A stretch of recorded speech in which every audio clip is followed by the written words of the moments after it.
වගකිය යුතු ආණ්ඩුවක් හැටියට හර්ෂණ නානායක්කාර ඇමතිවරයා දූරෙන් අස්විය යුතුයි. ඉල්ලා අස්විය යුතුයි. අස්වෙන්නේ නැත්තම් රටේ විධායක ජනාධිපති හැටියට ආත්මකරුත්වයක් තියෙනවා නම් අනුර කුමාර දිසානායක හර්ෂණ නානායක්කාරෝ ඒ තනතුරෙන් අස් කළා වෙන සුදුසු පුද්ගලයෙක්ව තමන්ගේ පක්ෂයෙන් පත් කරගත යුතුයි. මේකම වන්දනාගාරයේ ඇතිවුණු සිද්ධිය මේ ගැටුම පාතාල කඩයක් එකක ගැටුමක් කියලා දැන් විමර්ශන නිලධාරීන් කියනවා. ඉතින් ඒතකොට පාතාල ගැටුමක ප්‍රතිඵලයක් විදියට ඇමතිවරයා ඉල්ලාස් වෙන්න ඕන. පාතාල ගැටුම ඇති වුණේ එක සත්‍ය නම් පාතාල ගැටුම ඇති වුණේ ඉරිදා දවල් 1 වෙනකොට තුවාලකරුවන් රුහල්ගත කරන්නේ. ඊයේ උදේ වෙනකන් පාතාල ගැටුම සම්බන්ධ කණ්ඩායම් දෙකම බන්ධනාගාරය ඇතුලේ තියාගෙන උදේ කෑමටත් ඒ කණ්ඩායම් දෙකම ගෙන්න ගන්න අවශ්‍ය කරන ඒ අනතුරුදායක පරිසරය නිර්මාණය කිරීමට වගකියුත් එකව. උදේ වෙනකම්ම මේ ආණ්ඩුව මේ බරපතල අනතුරු දැක්කේ නැද්ද? පාතාල කණ්ඩායම අතර වෙන්න පුළුවන් වෙන සිදුවීමක් වෙන්න පුළුවන්. ඒක ඩෙන්ගු ප්‍රශ්න වෙන්නත් පුළුවන්. හැබැයි ඒ මොන ප්‍රශ්නේ වුණත් මිනිමරුන් දෙකක් සිද්ධ වෙලා තුවාලකරුවන් දුසින් ගානක් රෝහල්ගත වෙලා ඉන්න වෙලාවක ඊයේ උදේ වෙනකම් මොකද ගත ක්‍රියාමාර්ගය? ඒතර මාත්‍රිතුමා දැන් පාස්කු ඉරිදා ත්‍රස්ත ප්‍රහාරේ 278ක් මරලා 500 ගානකට තුවාල සිද්ධ වෙලා තාමත් ඒ මිනිස්සු නින්දිතේ. ඒ පාස්කු ප්‍රහාරයේදී ඔබතුමාලා බලේ හිටියේ මොනෑම තුමාද ඉල්ලාස් කරනවා. කවුද වක්කීම් බාරගත්තේ? දැන් ඒකද ප්‍රශ්නේ? දැන් අපිට තියෙන ප්‍රශ්නේ ඒකද? දැන් ඊයේ උදේ වෙනකන් මේ ඇමති හර්ෂණ නානායක්කාර මොකද ගත ක්‍රියාමාර්ගය?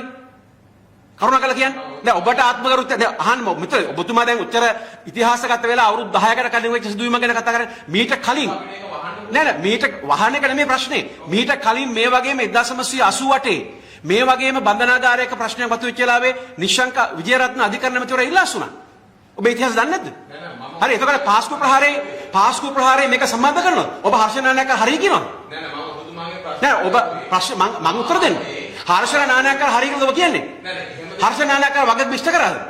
නෑ බන්ධනාගාර නිලධාරීන් ආරක්ෂා කරන කටයුතු කරා. පාස්කු ඉරිදා ත්‍රස්ත ප්‍රහාරයයි මේකයි දෙකක්. පාස්කු ප්‍රහාරයට සම්බන්ධ කරන්න බෑ මේක. ඔක්කොගේම ජීවිත මේ මැතිවරණ පරාදිතය නෙමෙයි මහත්මයා මේ තරම් බරපතල ප්‍රශ්නයක් වෙලා අර මැතිවරණ පරාදිතය කතාව නෙමෙයි දිනපු කණ්ඩායම රට පාලනය කරන විපක්ෂ නෙමෙයි. දැන් මේකට විපක්ෂය වගේ කියන්න ඕන. විපක්ෂ නායකයෙක් විදිහට එතුමාට දෙන්න පුළුවන් ආදර්ශයක් ඉල්ලා අස්වලා. මොනවද මේ විහිළු කතා කරන්නේ? දැන් මේ මීගමුව බන්ධනාගාරේ සිදු වුණු කැරැල්ලේ වගකීම බාර අරගෙන විපක්ෂ නායක ඉල්ලාස් වෙන්න ඕනේ. අපි කියන්නේ මැතිවරණ පරාජය වුණු වගකීම් බාරගෙන විපක්ෂ නායකයට දුරෙන් ඉල්ලාස් ආදර්ශ මේ සමායනකෝ මේ මම දන්නේ නැහැ බුදුමා මොන මාධ්‍යද කියලා.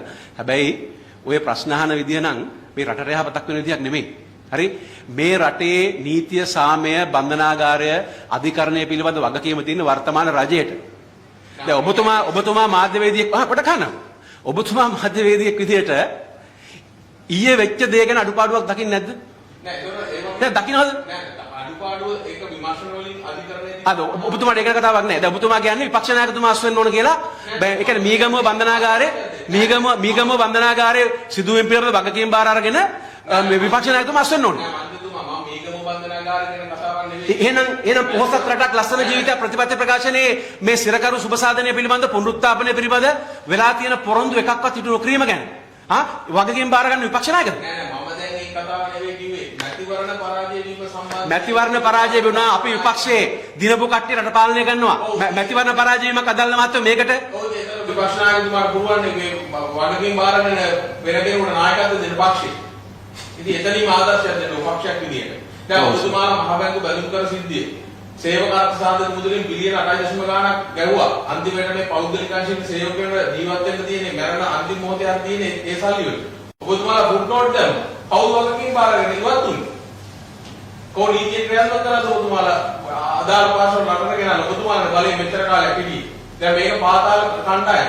අනිත් එක ඔබතුමා පුනා මාධ්‍යවේදීන්ව ප්‍රශ්න කළා ඔබතුමාලගේ පක්ෂේ පාතාල ක්‍රියාකාරීන් ඉන්නවා කියලා කියන්නේ ඒකට කියලා. දැන් අන්න නඩු කීපයක් යනවා කලිත අබේසින් හෙට පොරොස් ආසන සංවිධායකතුමා. ඔබතුමාලා ඒකට දැන් ඒ සම්බන්ධයෙන් මොකක්ද දරන්නේ මම අද සාකච්ඡා කරන්නේ මම ඔබතුමාත් එක්ක ওই කාරණා ගැන වෙනම වාද කරන්න. ඔබතුමාට තියෙන දේශපාලන අරමුණක් මිසක් මේ සත්‍ය ගවේෂණය පිළිබඳව හෝ වගවීම් පිළිබඳ අරමුණක් නෙමෙයි. හරි? ඉතිහාසයේ දේශපාලනයේ කාරණා ගැන මේ රටේ ජනතාව තීන්දුවක් දීලා තියෙනවා. අපි විපක්ෂයට තියලා ආණ්ඩු බලය දීලා තියෙනවා. තුනෙන් දෙකක් තියෙනවා. විධායක ජනාධිපතිකම තියෙනවා. ඒක තියාගෙන කරන්න තියෙන මේවා කරන්නේ. ඒ නිසා කරුණාකරලා හොයලා බලන්න ඔබ මාධ්‍යවේදීන් නම් දැන් මේ පැච් දාන්න පුළුවන් කමක් නැහැ. මේ මිනිස්සුන්ගේ ජීවිත නැවත දෙන්න පුළුවන් කමකුත් නැහැ. නැති වෙච්ච මේ මිනිස්සුන්ගේ වෙච්ච ආබාධ වෙච්ච මිනිස්සුන්ගේ ජීවිත නැවත ගොඩනගන්න පුළුවන් කමකුත් නැහැ. මේවා වෙන්න දීලා ඉරින්දා මේ සිදුවීම සිදු වෙලා මේ සම්බන්ධ ප්‍රශ්නයක් මතුවෙලා ඒ පිළිබඳව ගන්න ඕන ක්‍රියාමාර්ග අරගන්නේ නැතුව ප්‍රමාද වෙලා දැන් පාස්කු ප්‍රශ්නේ වෙනම ගන්න. ඒක න නඩුව අහනවා ඒක කියලා පරීක්ෂණ කරනවා. පාස්කු ප්‍රශ්නේ මේක එකක්ද? මේකේ නඩුව දැන් අහනවා. ඒතර අදාළ වර්තිකවන්න දනුවම් දෙයි. අනිත් කාරණේ. දැන් දේශපාලන වගකීමක් නැද්ද? දේශපාලන වගකීමක් නැද්ද? දැන් මීට කලින් මම කිව්වා පාස්කු ප්‍රහාර වෙලා දැන් මම මේ කියන්නේ මීට කලින් මම ඔබට කියන්නම් මීට කලින් ගල්ලංගුරු හොරකම පිළිබඳව වගකීම බාර අරගෙන ඇමතිර ඉල්ලාස් වෙන්න කියලා කිව්වා. හරි අසුන්නේ නැහැ. අවසානයේ හඬපටයක් මෙනකන් හිටිය අස් වෙන්න. මතකද? ඒ වෙලාවේ ඔබතුමා ඒ වෙලාවේ ඔබතුමා නැතු මොන සම්බන්ධද? මේ ආණ්ඩුව සිද්ධිය සම්බන්ධව ඔව් ඔව් දැන් ඒක සාක්ෂි විසින් සිද්ධ වෙනවා. ඔව් ඔබතුමා දන්නේ මොනවද දන්නේ? ඔබතුමා මාධ්‍යවේදී කොහෙද? අත මේ නෑ මෙතුමා මාධ්‍යවේදීද? මම මාධ්‍යවේදී දෙන්න කියලා රජයේ ප්‍රවෘත්ති දෙපාර්තමේන්තුව රජයේ මාධ්‍යවේදී හරි. ඒතකොට මන්ත්‍රීතුමා නෑ මම ඔබතුමා නෑ මෙහෙමයි. රජයේ මාධ්‍යවේදියෙක් හැටියට ඔබතුමාට අද පැවරලා තියෙන වගකීම ඔබතුමා උදේ විශ්ල කරා. හරි මෙහෙමයි. මම ස්වාධීන මාධ්‍යවේදී. හරි මම දන්නේ ඔබතුමා මොන මාධ්‍යවේදීද කියලා මම දන්නේ නැහැ. හැබැයි එක දෙයක් කියන්න කැමතියි. ඔබතුමා මේ වෙලාවේ කතා කරන්න ඕනේ මේ වෙච්ච මහා අපරාධ ගැන. හරි ඒකට ඔබතුමා මේ හරි දැන් මේ වෙච්ච සිදුවීම් පරීක්ෂා කරන්න ඕනේ නැද්ද? මේ වෙච්ච සිදුවීම් පරීක්ෂා කරන්න ඕනේ නැද්ද? ඒකත් කරන්න ඕනේ. මම ඒක නෑ කියන්නේ. හැබැයි පාස්කු විතර දැන් අද අපේ ફોකස් එක මාධ්‍ය ආපුවේ ඔබතුමාලා ඇවිල්ලා hina වෙනවා. දැන් ඇවිල්ලා කවුද hina? ඇයි පාස්කු ප්‍රාර හරි හොඳයි බොහොම ස්තුතියි. අනිත් මට අදයක් අහන්න තියෙනවා. දැන් මේ සිදුවීම පිටිපස්සේ ඉන්න ප්‍රධාන අල්ලි ගැන ගත්තොත් එහෙම කියන්නේ හරකඩාගේ සම්බන්ධයක් තියෙනවා කියලා. එතකොට ඔබතුමාලගේ නියෝජිතේ හරකඩාට මේ සල්ලි දුන්නා කියලා කියනවා. අල්ලස් තරම් තියෙනවා කියලා. එතකොට ඔබතුමාලගේ පක්ෂයේ ප්‍රවර්තනය කරන්නේ හරකඩාගේ සල්ලි නෑ. ගැටලුවක් තියෙනවනේ. අපි එහා සම්බන්ධ චෝදනා ලක් වෙච්ච පුද්ගලයව පක්ෂයේ සමාජිකත්වයෙන් අත්හිටවලා අපි මේ පිළිබඳ පරීක්ෂා කරනවා. ඒතර මේ පරීක්ෂණයේ ප්‍රතිඵල අනුව මොකද ඉදිරියේදී ගන්න ක්‍රියාව? අපි ඉදිරියේදී කියන්නේ.